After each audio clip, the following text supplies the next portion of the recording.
whole lot of work to do.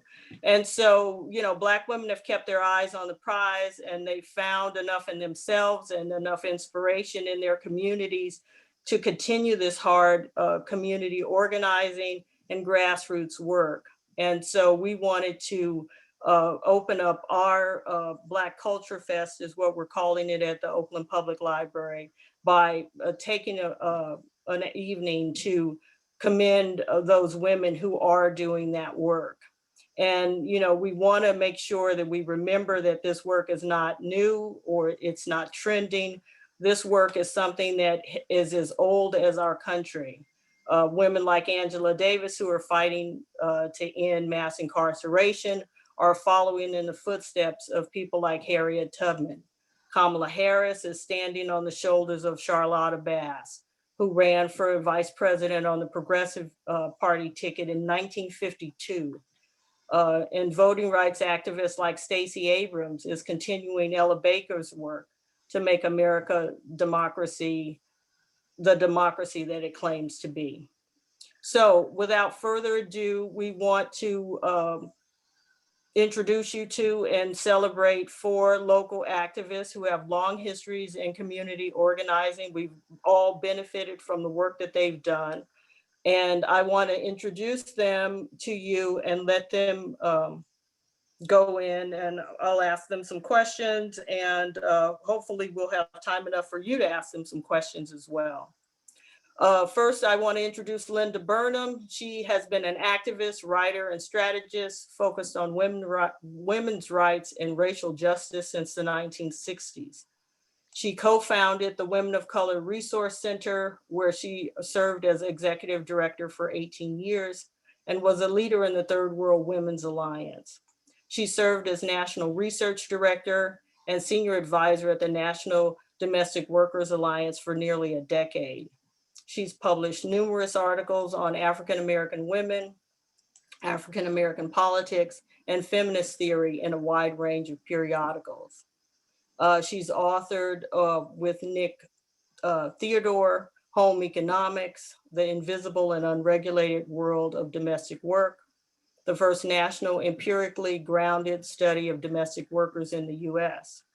In 2018, she co-authored with Lisa Moore, Living in the Shadows, Latina Domestic Workers in the Texas-Mexico Border Region. For the past few decades, Linda Burnham has been a mentor to leading social justice organizers and advocates. She's currently working on a book about domestic worker organizing. Also with us tonight is Carroll Fife, who is our new councilwoman for Oakland's District 3. District 3 it comprises West Oakland, the port, parts of downtown, and areas around the lake, including the library.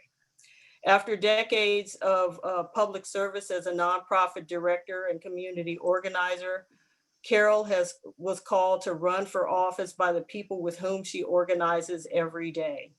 One of the founding members of Moms for Housing, Carroll has fought both in the halls of power and in the streets to protect the human right to housing. As council member, her priorities are to divest from people to invest in community, get every unsheltered person in Oakland into housing as quickly as possible, and create progressive tax structures to correct social and racial inequities. Also with us tonight is Judy Juanita. Her semi-autobiographical novel, Virgin Soul, chronicles a Black female in the 60s who joins the Black Panthers. She was one of the founding editors of the Black Panther newspaper, and her collection of essays, De Facto Feminism, Essays Straight Outta Oakland, examines the intersectionality of race, gender, politics, economics, and spirituality as experienced by a Black activist and self-described feminist foot soldier. The collection was a distinguished finalist in Ohio State University's 2016 Nonfiction Collection Prize. Her work is archived at Duke's John Hope Franklin Research Center for African and African American Literature. And we have with us Alicia Garza. Alicia believes that Black communities deserves what all communities deserve, to be powerful in every aspect of their lives. An author, political strategist, organizer. She founded the Black Futures Lab, which I hope she'll talk to us about tonight. And to make, she founded the Black Futures Lab to make Black communities powerful in politics. In 2018, the Black Futures Lab conducted the Black Census Project, the largest survey of Black communities in over 150 years. She is a co-creator of hashtag Black Lives Matter and the Black Lives Matter Global Network, an international organizing project to end state violence and oppression against Black people. The Black Lives Matter Global Network now has 40 chapters in 4 countries. She also serves as a strategy and partnership director for the National Domestic Workers Alliance, the national premier voice for millions of domestic workers in the United States. Her work is featured in Time, the Washington Post, the New York Times, The Guardian, and Essence Magazine. In addition, she's received numerous accolades and recognition, including being on the cover of Time's 100 Most Influential People in the World in September 2020. And so, without further ado, I just want to launch in. At first, I want to throw the first question out to Linda. Linda, thank you for joining us. I'm sorry about the technical flubbing. But my first question to you tonight is what was the first political action that you led or helped organize? What led you into that work? Wow, the first political, let me talk about the first political action that I took, not that I organized. I started early. I was lucky enough to be raised in a family that was engaged in community activism and engaged politically. And so politics was kind of part of family life. And in junior high school, I went to my first demonstration alone. It was kind of a ban the bomb peace demonstration. And this was in the early stages of the Vietnam War. I'm old, so this is I'm talking about the way back now. And yeah, and I think I was just motivated by the activism in my home, as I said, and it was both work around that and then of course work around issues of racial justice. So I organized in high school with other folks with the Student Coalition for Racial Equality. Do people remember CORE? Well, there was a student version of CORE, and we organized around a bakery that was called Evangers, and we organized a boycott of Evangers. This is back in Brooklyn, which boycotting Evangers was a real thing because they made really delicious black egg, all kinds of delicious baked goods. But they didn't have anybody Black at the front of the house, right? At the front of the store. They had bakers, segregated establishment essentially. So that was one of my very first organizing actions. I just found a flyer when I get paid, unfortunately, a flyer made mimeograph things from the boycott of Avengers. So those were like my very early days of organizing junior high school. And I went on. I was lucky enough to be coming up in the 60s when there was political activism everywhere. And so I was able to, lucky enough to be in a situation in which I was able to join the Third World Women's Alliance. So now, I guess I'm now in my early 20s, maybe. and be in a setting in which I got an intensive education in what's now called intersectionality, but in feminism, in what it meant to be an African-American woman in this country, while also learning about the histories and conditions of Asian women and Latinas. A deep learning experience. I was fortunate to be a part of that. So those are the early days. So I want to ask, as the director of the Women of Color Resource Center, you worked with a lot of international women on issues like labor and immigration. Did you find that there were common approaches to their organizing? Were their political and organizational strategies very different from those that we find here? I don't so different. I would say I'm again extraordinarily fortunate to attend one of the world conferences on women, UN World Conference on Women in Kenya back in 1985, I think that's, and then the World Conference on Women in Beijing. I think the main thing about being able to be in connection and conversation in an ongoing way with women from other parts of the world is that there's kind of a deep learning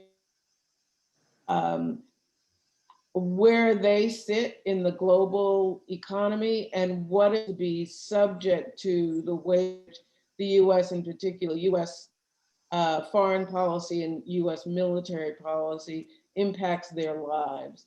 So what it means to live in a country in which austerity programs are imposed from outside, but then impact people at a day-to-day level.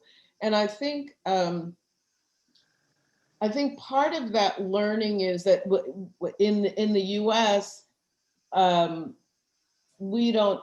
many of us don't necessarily think all that much about what's going on, how U.S. foreign policy impacts people in other parts of the world. But being in conversation with women on the African continent in particular, kind of forced a rethinking. Okay, so what's really going on in the world? What's our responsibility to the world vis-a-vis our own government? So I think that's, there's specifics about how women organize in other parts of the world, but much of it is the same, is trying to figure out how to change policy, trying to figure out how to voice lifted up enough so that people can hear about what are the issues that you're facing, how to motivate women who are busy and or afraid and or whatever else is keeping them from political activism, how to really motivate people and keep women and keep them engaged. All of that is very similar. What would you identify as the biggest challenges Black women face in community organizing or in mainstream politics? I'm going to say, let me just say a little bit about mainstream. I think one of the biggest challenges we face is that Black women as a group are way more progressive than the country is. And Black women as a group are, Brittany Cooper called us the workhorses of democracy. Yes, yes. And we can't like keep our finger in the dike forever. So this, when I look at the years ahead, it makes me a little bit nervous because the rise of the right and the white supremacists, that's a movement that's waiting for a capable leader, obviously. And Trump was not, he was very capable in some ways and in other ways not at all. We're in big trouble if a capable leader comes along And, you know, and Black people are expected to defend democracy without a broader set of people kind of understanding what's at stake and doing the work that it takes in their communities and as a whole to fend off essentially fascism. I don't know. If this is too strong for people, there you have it. But that's what I think in terms of the distance between where Black women are vis-a-vis understanding the country that we actually live in and functioning in a way to protect democracy, and where a lot of the rest of the country is. So we're in a little bit of trouble. So I know I'm jumping all over the place, but I, have all these questions. What are some strategies and philosophies you found particularly effective in your work, either in the Women of Color Resource Center or the Domestic Workers Alliance? What are some strategies that really get people motivated? Well, on the one hand, it's always good to have food and some good culture, honestly. If you come just with the politics and don't feed people, not so much. So just to say, in all of the organizing I did with women, if you didn't provide childcare, you could forget about it. Women weren't coming. So if you can figure out how to make sure that that being taken care of, that somebody's getting a meal, then you might be able to talk politics. So, I mean, that's kind of like a basic bottom line of organizing women. You have to, you have to make it possible. And you have to understand all of the pulls on women's time and attention. Yeah. And also figure out how to support their leadership. But I've been talking for a long time. I want to hear some other folks. Okay. Well, let's hear next. Thank you, Linda. We'll hopefully we'll have more time to ask some more questions of all of you. Yeah, thank you, Dorothy, and putting this program together. Appreciate it. Thank you. I want to move next to our brand new council person, Carroll Fife. And let's see, I wanted to ask her, I've lost my questions here. What motivated you to move into municipal politics after years of working as a community activist?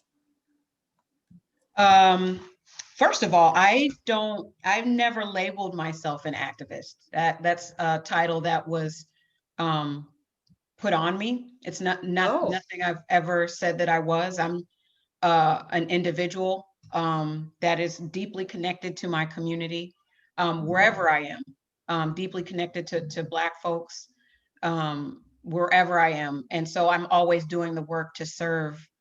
And so I guess that's what people call an activist.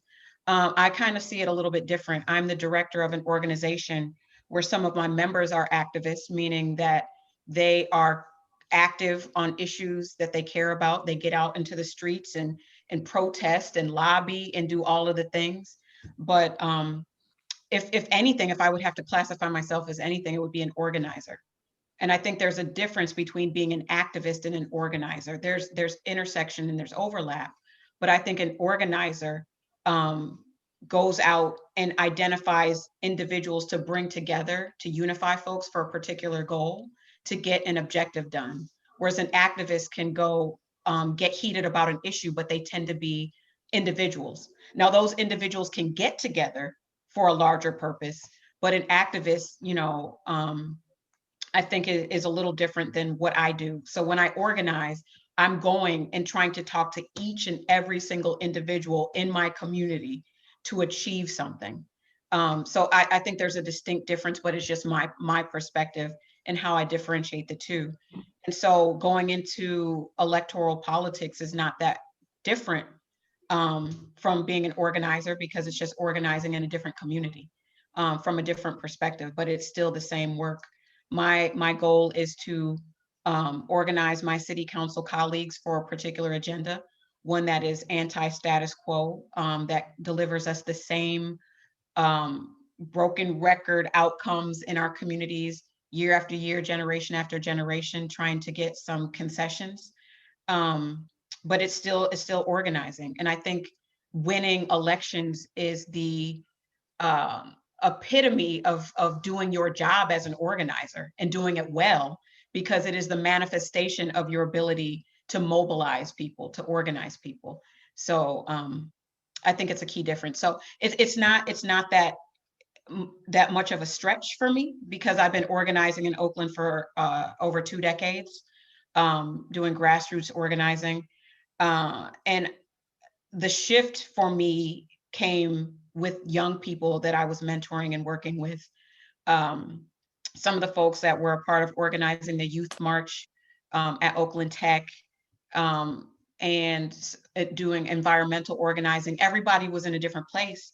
And then OPD, attacked young people at their march towards the end of the march and shot rubber bullets at them. And they got pepper sprayed. And those young people said, they call me Mama Carroll. They were like, Mama Carroll, we got the streets. We're going to be organizers. You take City Hall. You go organize in City Hall.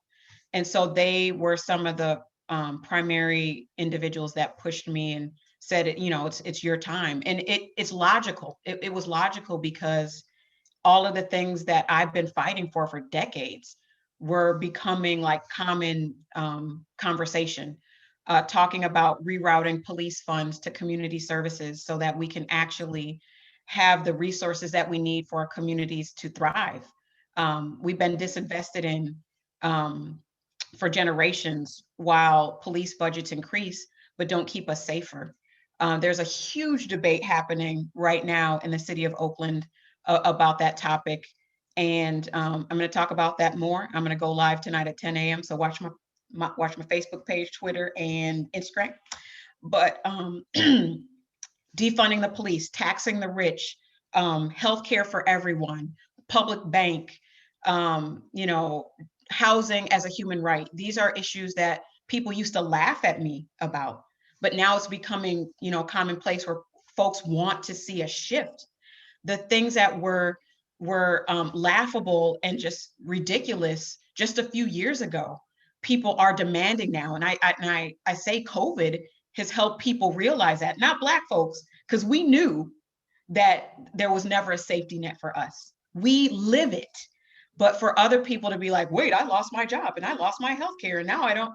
I mean, yeah, we live those existences. So COVID helped push me over the edge, as well as the hundreds of people who asked me to run. So I hope that answers your question. It answered all my questions, actually. So, and also I just want to thank you for running, because like you say, these problems aren't new. They're not unfamiliar to us. And we kind of go around and grumble, but I'm very thankful for the people who say, hey, come on, let's do something. So thank you for that. And thanks for participating tonight. Thank you. All righty. So she answered all my questions. So now I'm going to move on to one of my partners in crime, Judy Juanita. Okay. Well, I consider you a type of partner in crime. Yes. I want to learn more about, I think I knew you a little bit before I found out that you had worked on the Black Panther newspaper. So I want to know how you first became involved with the Panthers, and how did you become the editor of their newspaper? That's my first question for you tonight as the writer on our panel. Good. And I want to make it clear because you introduced me as the founding editor of it. No, not at all. I've always been a foot soldier. So Okay, sorry what about that. happened was that I met Huey and Bobby when I was a 16-year-old at Oakland City College, just coming in like many students do even today, coming in early. And I listened to all of the rhetoric that I heard the first couple of years, but I was firmly concentrating on transferring. So I was just absorbing it, but I wanted to get transferred. When I went to San Francisco State, then I began participating in the San Francisco State College tutorial program. And I taught at and then ran a center on Potrero Hill. Okay, so that really was my first political involvement. The students who ran that tutorial program, including Roger Alvarado, whom some people know, had just come back from a Freedom Summer, from the bus rides, from registering people down south, and they came back to the campus and politicized the entire campus. So San Francisco State was just alive with politics, radicalism, and in that atmosphere, Huey and Bobby came to San Francisco State recruiting, just like IBM and Clorox came. They had a room, they had sign-up sheets in the back, and my roommates and I went to it, and my roommates were all gung-ho, and I wasn't. I said, wait, I know these guys. They're not playing hopscotch. This is serious business.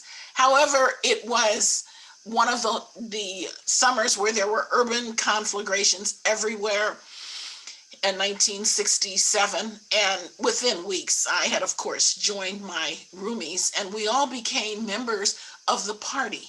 Okay. And so we were the first students from San Francisco State to join the party. And we each had a set of skills already. I was already a writer, had already participated in newspaper writing. So I went and worked with Kathleen and Eldridge on the paper. And that's what I did. My other friends went and did other things with the party. However, this was 67. Then in October, then that's when Huey had the shootout in West Oakland with the Oakland Police Department. And Eldridge was able to formulate and really push forward the Free Huey campaign, which catapulted the party into an international framework of recognition. Then keep going along till April 68, Martin Luther King dies. He's assassinated on April 4th. And 2 days later, Bobby Hutton, Lil Bobby, and Eldridge are captured in a house in a basement in West Oakland. Lil Bobby comes out without, he will not disrobe, he's too modest. Eldridge says, get naked so they won't shoot you. And they assassinate Lil Bobby Hutton. He becomes the party's first martyr. So all the leadership is in jail or in prison at that point. And we have a meeting at Mosswood Park, right across from the old Kaiser. And we have a tape recording from Huey. And out of the tape recording, Huey, who's known me from being on the newspaper and interviewing him and other radicals at Oakland City College, says, makes a list of appointments and says, and I want to appoint Judy Hart, that was my name then, Judy Hart to be the editor-in-chief of the paper. My boyfriend at the time, who some of you know as Clarence Thomas, Buzz Thomas, the ILWU leader, he became my husband and he's still a good friend. My boyfriend and I just kind of, our eyes just went out of our heads. We didn't, but my whole life changed at that instant when I became the editor-in-chief of the paper. So that's how that happened. I was one in a series of editors-in-chief of the paper. Yeah. So I always got to Wow. make that clear because Sorry. Yeah. Well, sorry about that. So my next question to you is, you know, the Black Panthers are in popular imagination, they're very male focused. But the women, like you said, at various times, they 2/3 of the party. they were the 2/3 of the backbone party. of, yeah, the backbone of the organization, sometimes the leaders of the organization. Yes. So how did being the It's editor, just like what Carroll Fife said. No, Linda said the workhorses of democracy. the workhorses of Yes. democracy, or Yeah. that organization? So how did you, being the behind this- editor of the paper, kind of alter people's perception of the party? I don't think it was. Or did it? I don't think it did. I don't think it wasn't such a known fact. Again, I was really a behind the scenes worker in the party. We had our superstars, that everyone knows, and that's great. But I found through all my work in the party and in the Black Student Union at San Francisco State and in the Black Studies Department in the strike, it's the behind the scenes workers that really make the difference. If the behind the scenes workers aren't doing what we come there to do, the front of the scene can't get it done, can't be who they are. So behind the scenes workers really supported the party all the way down the line. But it's the media that has chosen to refer back to it when they do an article or a celebration of it. Yes. It's chosen to look at the iconic images.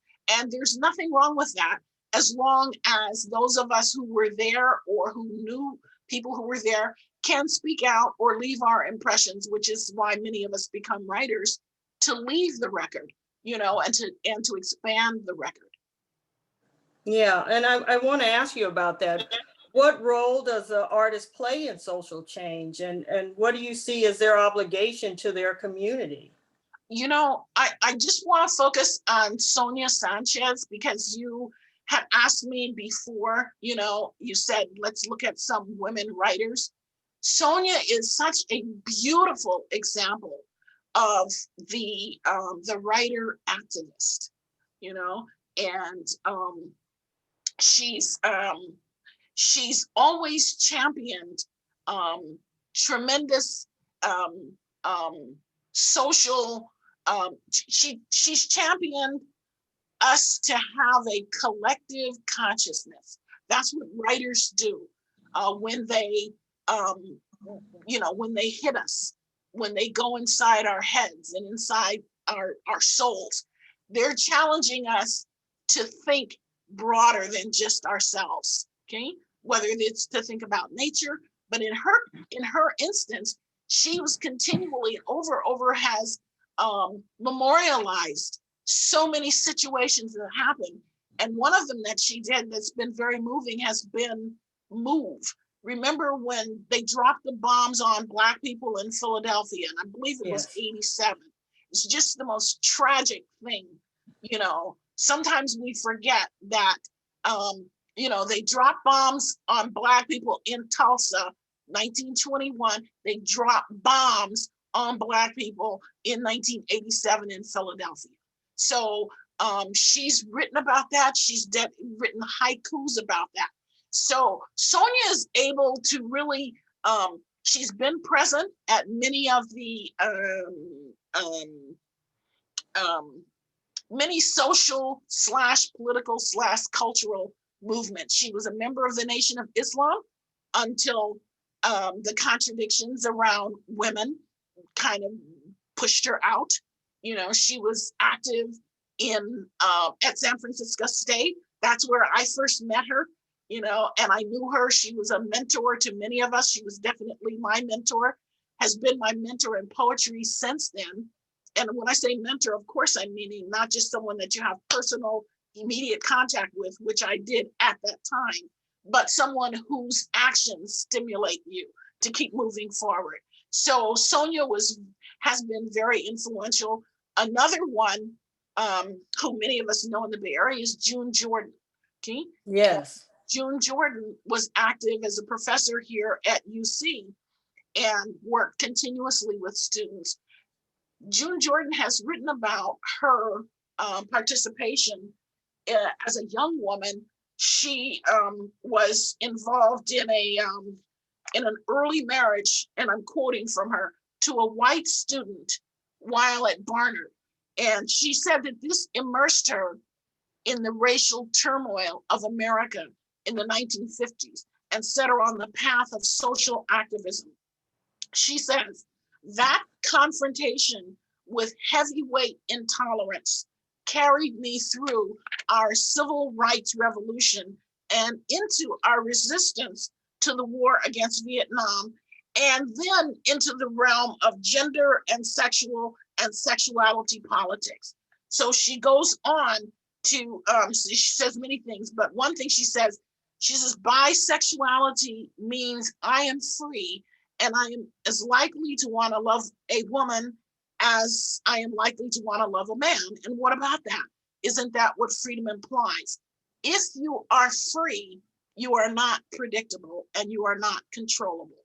To my mind, that is the keenly positive, politicizing significance of bisexual affirmation, to insist upon the equal validity of all the components of social sexual complexity. So over and over again, we see that women writers, you're asking me about artists, so I'm going to speak for women writers, of which I am proud to be. Yes. Then Black women writers have not only politicized or handled political issues readily, but in their writing, what I've noticed very distinct from what the men do is the women heal through their writing. The women use the healing mechanism. They're attempting to nurture us and get us to a different point so that we don't have to live on the edge of distraught all the time, but we can keep going and keep moving forward and keep creating this, this continuum of protest and social revolution and evolution. So there's a picture, and I don't know if I can share this screen, but I think maybe some of you have seen it. Am I on the share screen with you? Yes, you are. Look at this picture. You can pick it up on the internet. This is so historic.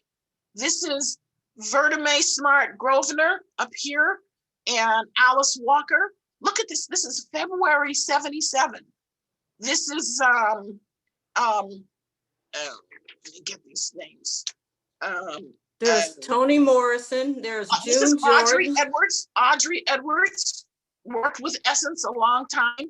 Toni Morrison, June Jordan. This is in June Jordan's house. This is Louise Merriweather, who is 97 years old and still kicking, still active, has been a social activist, a political activist all of her adult life. There's Intisaki. Look at her right there.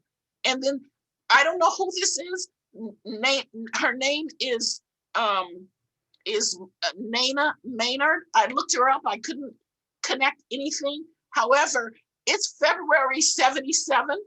And all of these women, it looks like somebody said, let's get a picture before you go back out in the snow. Look at them. They're all very warmly dressed, except for June, whose house is, and Nana or Nana, who's there with her. So she may be a close friend of June's, I don't know. But these women formed this sisterhood.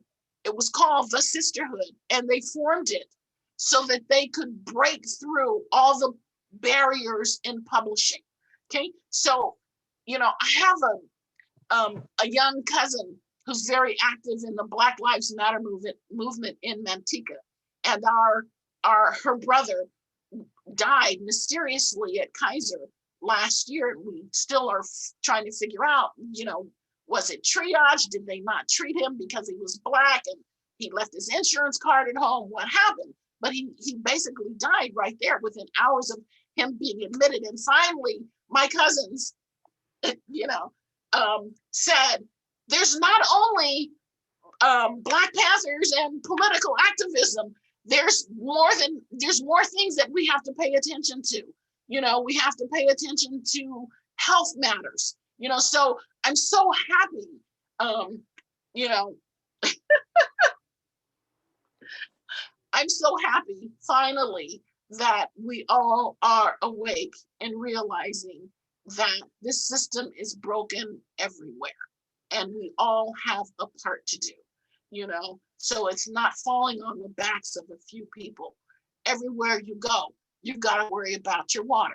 You've got to worry about your health. You've got to worry about your food. You've got to worry about your rent.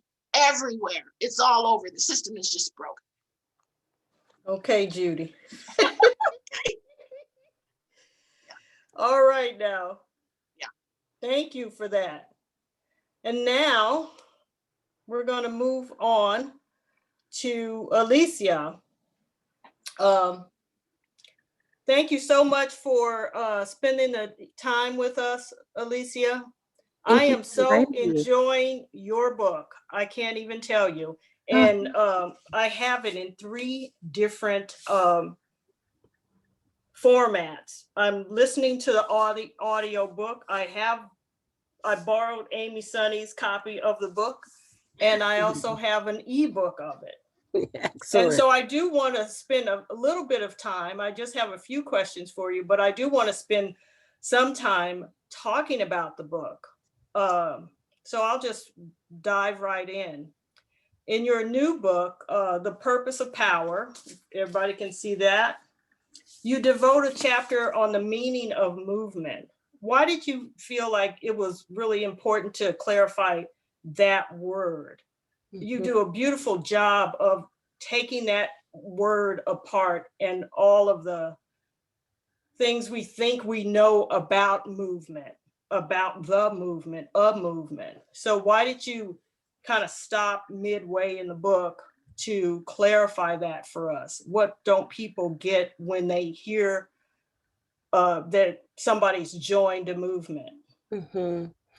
Well, first of all, thank you so much for having me. It's wonderful to be on with you all tonight. And I just loved that picture of June and Tazake and just all the crew. That just made my heart sing. I want that framed in my house. It's also wonderful to be on here with Linda, who I adore. And I loved how in her bio, she said she has mentored many. I hope I'm included in her roster. Absolutely. Absolutely. I'm certainly somebody that probably drives her bananas. So thank you so much. And I really am excited to talk about this. And I think it kind of emanates from something that Carroll talked a little bit about in terms of the kind of difference between activism and organizing and the intersections between them. I think one of the things that has happened over the last decade, maybe a little bit more, is that we've started to conflate hashtags with movements. And I get asked all the time, how do you start a movement from a hashtag? And I feel like I break hearts every time I say that is not actually what happens. Hashtags are ways to follow topics, issues, and conversations online, but movements are the places where people go to achieve the goal of distributing more power into the hands of more people. And that is achieved through organizing. And it is also achieved through activism. But it is really about figuring out what you care about, joining people who care about the same things that you do, devising plans to change the status quo, the way things are organized currently, and fighting for the way that you want it to be. And I think when we talk about hashtags as movements, we really erase the work of organizing. And so people think that they can put something online and that the change that they want to occur can happen. And I thought it was important to put this chapter in this book because I really think that we are at a moment in this country where we really need more hands. You know, my mom used to always say, many hands make light work. And, you know, as long as we are thinking that the only thing we have to do is like, share, retweet, etc., then we kind of obscure the work that needs to happen in our communities from City Hall all the way up to Congress to change rigged rules that have been rigged against our communities for a very long time. And I wanted to make sure that this chapter was in the book because I want us to build more effective, more vibrant, more populous, and more strategic movements that can meet the biggest challenges and the most enduring challenges of our time. Right on. Another thing I really liked about the book is how you kind of blended your life with, you know, your activism, but also just as a kid growing up in the Bay Area. I thought it was very rich in detail about the time. And yeah, I'm a writer also. And so just as memoir, I really, really appreciated it. So I really want to say that to you. But getting back to my questions, let's see. I had a question about, well, I feel like we'd be remiss if we didn't say something about Black women attaining higher political office and what that can mean for us. You know, I'm thinking that we could work, will people be working always from a grassroots level, but can we expect there to be, as we find more representation in what they call halls of power, with Black women represented there, will there be a real, do you see a real change happening with Black women who are Congress people or senators? Well, actually, we have no Black senators at this point. That's right. So my question was, yeah, will you see any, can we expect any substantial change in your view in systemic racism, in representation in government, in how our cities are run, any of that? Can you speak to? Absolutely. Well, I think the answer is yes, and. So I'll just start off by saying I think it needs to be a mandate that there are more Black women in positions of power that share our values and share our vision for what it is that we want our future to look like. And I add that caveat because I think we are very much in a moment where we are saying things shorthand when we need to actually say the full sentence in the full paragraph.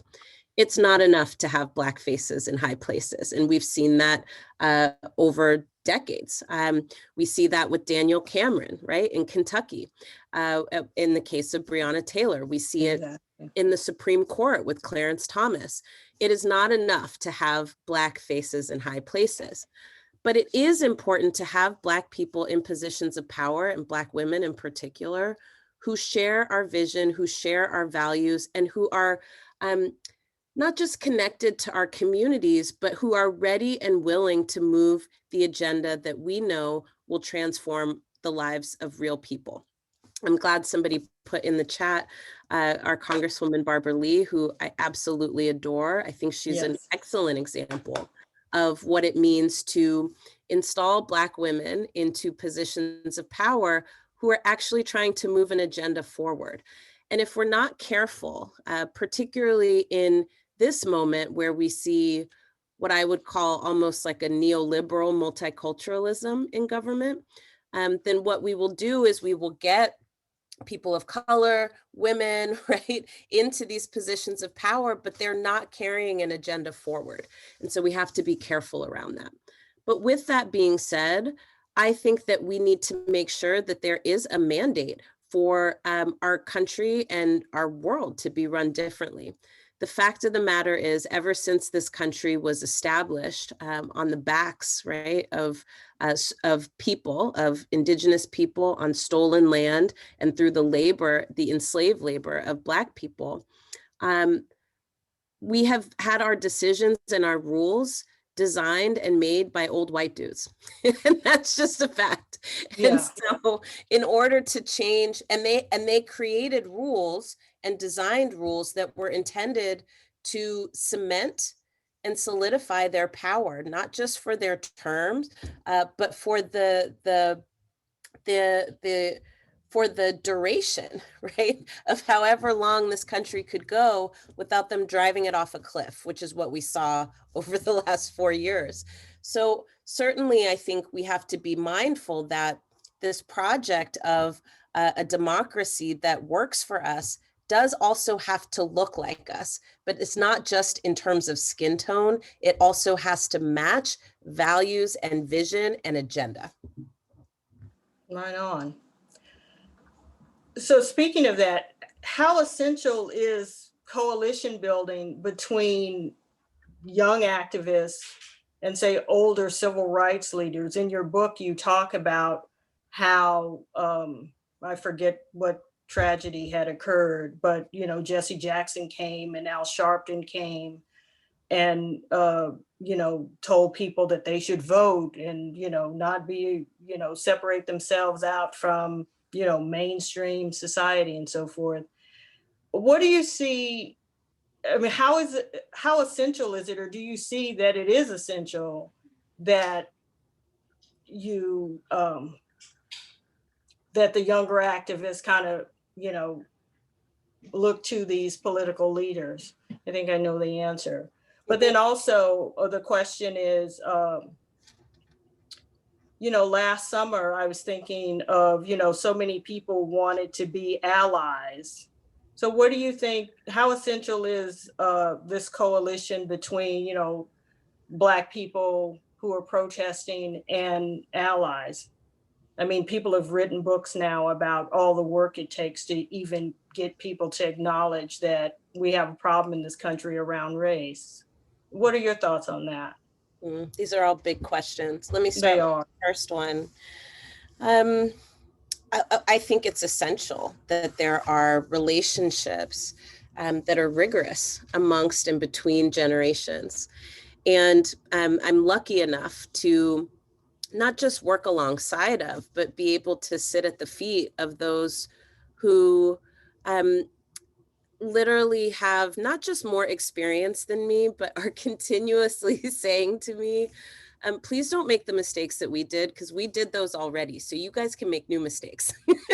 You don't have to do the ones that we did. We actually need to advance. So stop all that nonsense and go make new mistakes. That really resonates with me. And I think, unfortunately, one of the dynamics, and I talk about this in the book, that we encounter sometimes is that because of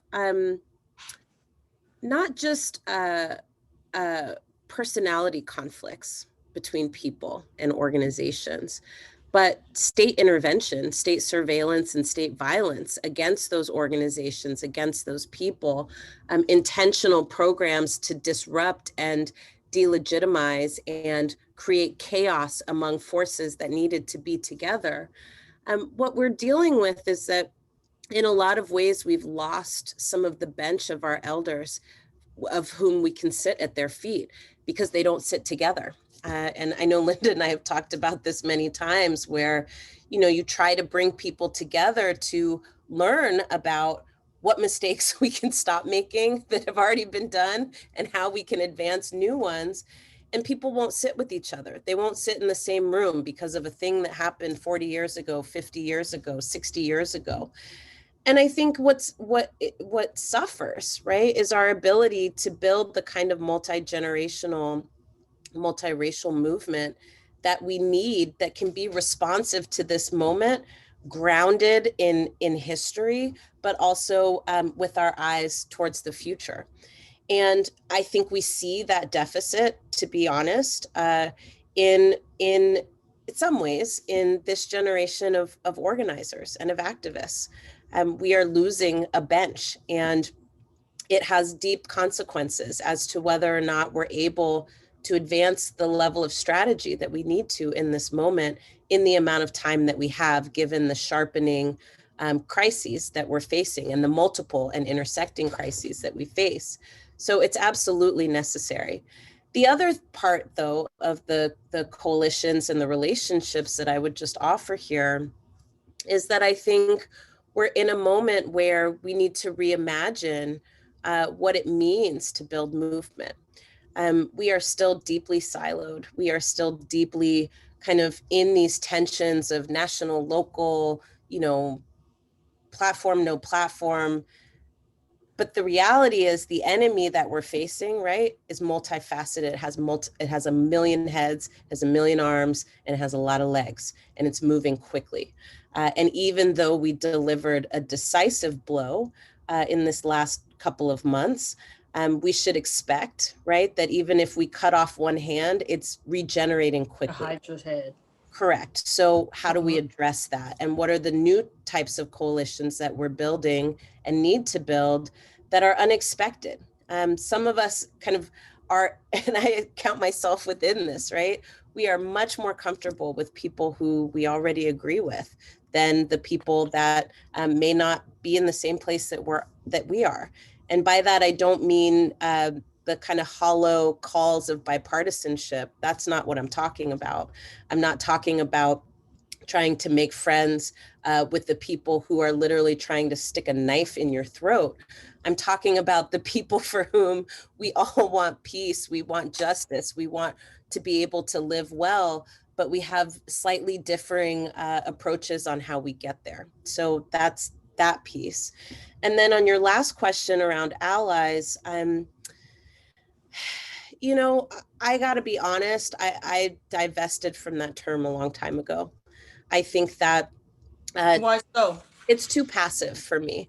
I can say that I'm an ally to children in India, but not if I wear Nike shoes. And so many of us, right, say that we are down for something, but in our practice, we don't actually manifest that.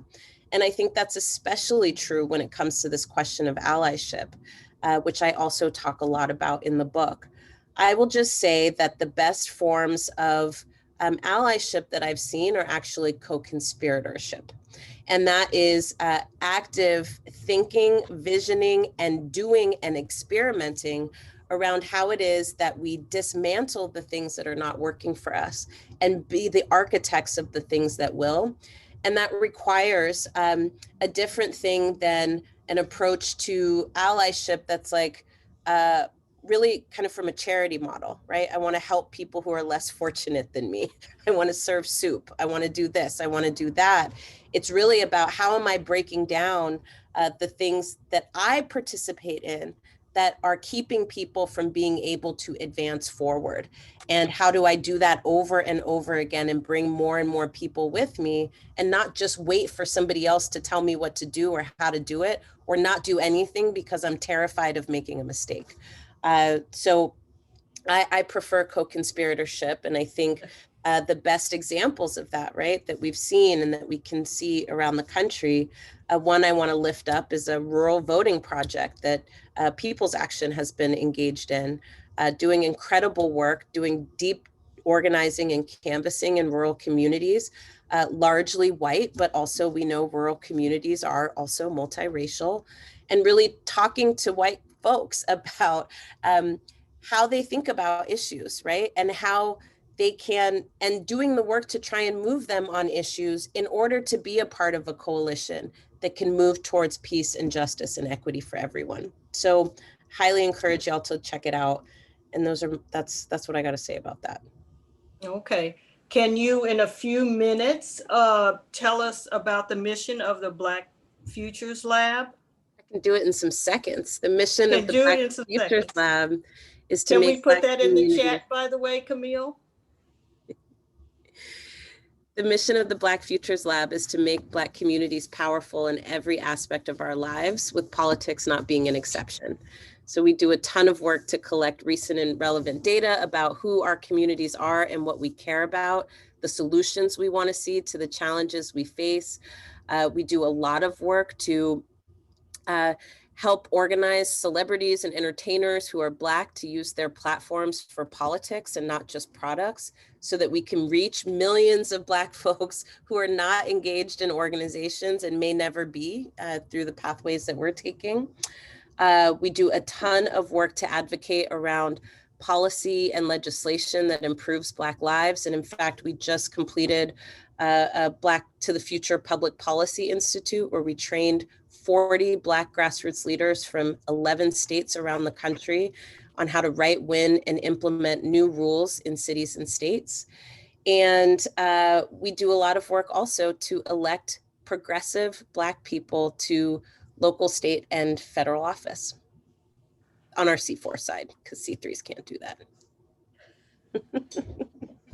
Well, thank you so much. Thank you, all of our guests. I want to open it up with the time we have remaining, which is about 18 minutes, to some of the public, some of our guests tonight. If they have any questions, can you raise your hand and tell us who you want to direct your question to? While we're Okay, while we're raising hands, I just want to say there's a few things that are happening on the ground that I really want people to know about. I'm not sure if folks know about Moms for Housing, but it was an effort that we did engaged in civil disobedience and to show the issues around housing and lack of access to land and shelter that Black women specifically have in Oakland. But we're doing a drive, a diaper drive, because that's also something that low-income women have a hard time being able to provide for their families. So we're doing a diaper drive and a feminine hygiene kit drive, because it's also something that's really, really expensive. So during COVID, we're finding that a lot of the people that we serve don't have access to these things. So I'm gonna drop in the information in the chat so people can participate in the drive if they so feel. Sorry to take up the space. No, that was great. Thank you, Carol. All right, someone has a question. No, it's not a question, it's a comment, I guess. Oh, here. Renee Clark, can you unmute yourself? Yes, I'm unmuted. Can you hear me? Yes.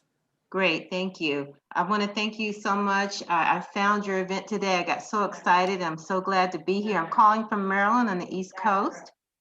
And I just wanted to, I'm just so inspired by all of you ladies, but I'm new to the not political scene, but I'm new to organizing a grassroots organization that I started in honor of John Lewis.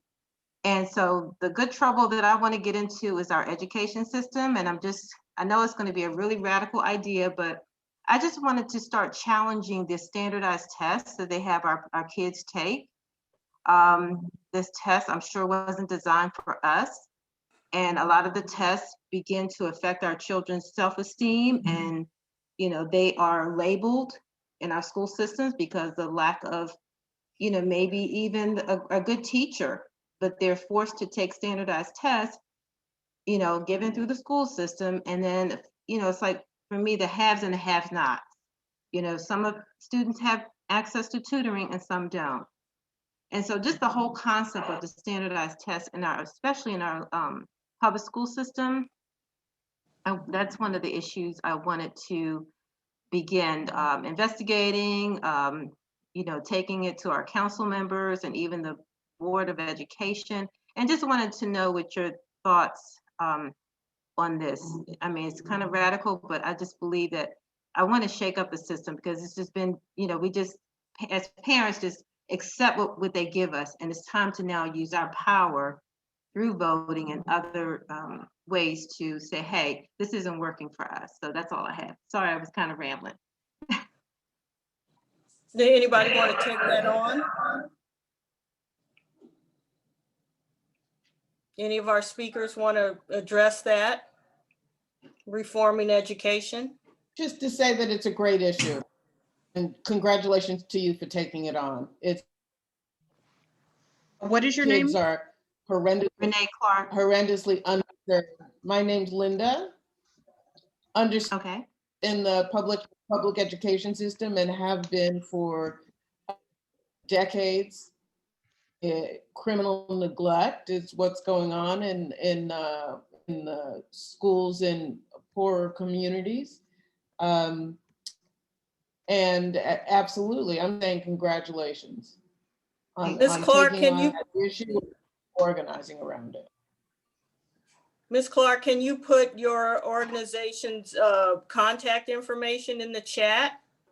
Sure, sure. And just real quick, if you don't mind, I was inspired by hearing that we're finally getting financial literacy a part of the curriculum. I believe it's going to start in the high school level in 2023.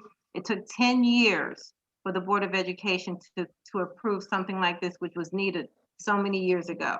So again, I'm just trying to really shake up the system and say, hey, this standardized testing has got to go.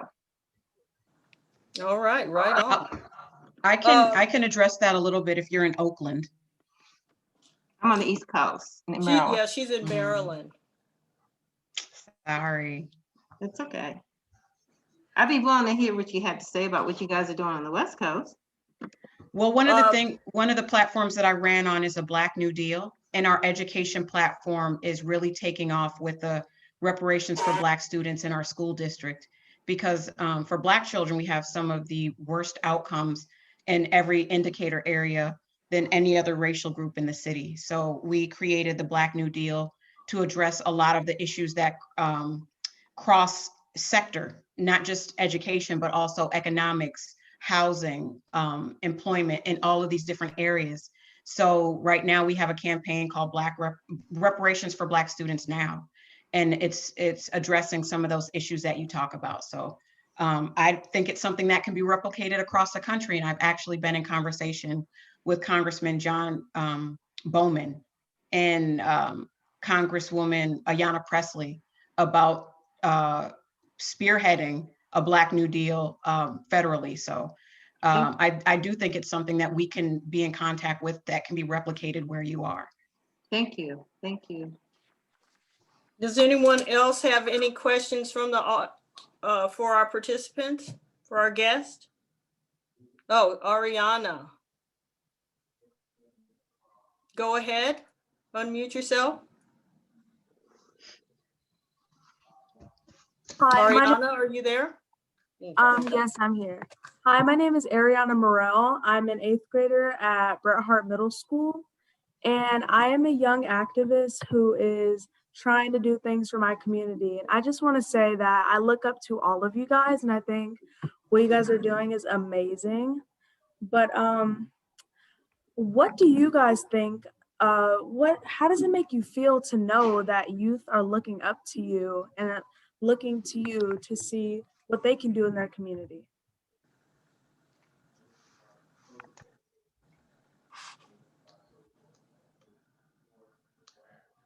Anybody want to take that on? Well, first of all, thank you for being on with us today, and thank you for your kind words. I'd love to hear a little bit more about what you're up to and what you're working on.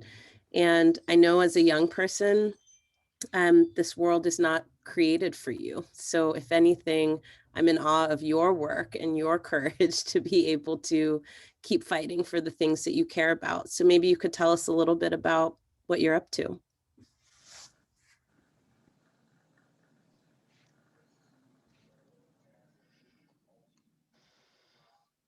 Ariana, you still there? They can't unmute. They can't unmute. What is that? Okay. What I'm doing in my community is I've started a book club at my school to diminish generational myths about history. And I have also written poems and recited poems to help other youth know what's going on, because oratorical is a really big thing in my community. I have also taught young kids for about 2 years at Allendale Recreation Center about different things and taught them about history, like I said. And I have also talked to them about what they can do in their community. And it doesn't matter what your age is, and you can do anything that you put your mind to. I am also part of All City Council, so I'm trying to do things like that. But I'm still ongoing, trying to do different things. Trying to get into high school right now is like a big step for me. But yeah, that's what I'm doing in my community, and my community means a lot to me. Thank you, Ariana. I just wanted to say to Ariana, congratulations on what you're doing. It's so necessary for people to have a certain level of literacy, and you're contributing to that. We definitely had that going on in the 60s. We would read ferociously during the day and then get out to the protest or the meetings at night. And we'd all really have a base level of literacy, of awareness, of sophistication, so that we could go from there. And that's one of the primary criticisms that I've had of what's going on with our all of our tumult and fervor and activism right now. Let's read, let's go back, let's see what happened in other revolutionary movements, other times. So what you're doing in teaching young people poetry, history is so important. It's key, it's key. So I commend you for doing that. I can't commend you enough for doing that. And that hopefully for many people could be a lifelong pursuit. I'd like to remind my students at Laney College where I teach, they don't know this, but I like to tell them, you know, Black people used to be the model minority. You know, we were looked at with tremendous respect. Maybe it was because we were holding our cool while we were under tremendous pressure, but we also had many, many strengths that other people could see we were exhibiting. When one of those strengths was we valued education. Educators and were valued, and teachers were valued. And so what you're doing, starting out being a young teacher, is very important. Please keep it up. Yes, absolutely. Are there any other questions from the audience? Unmute yourself.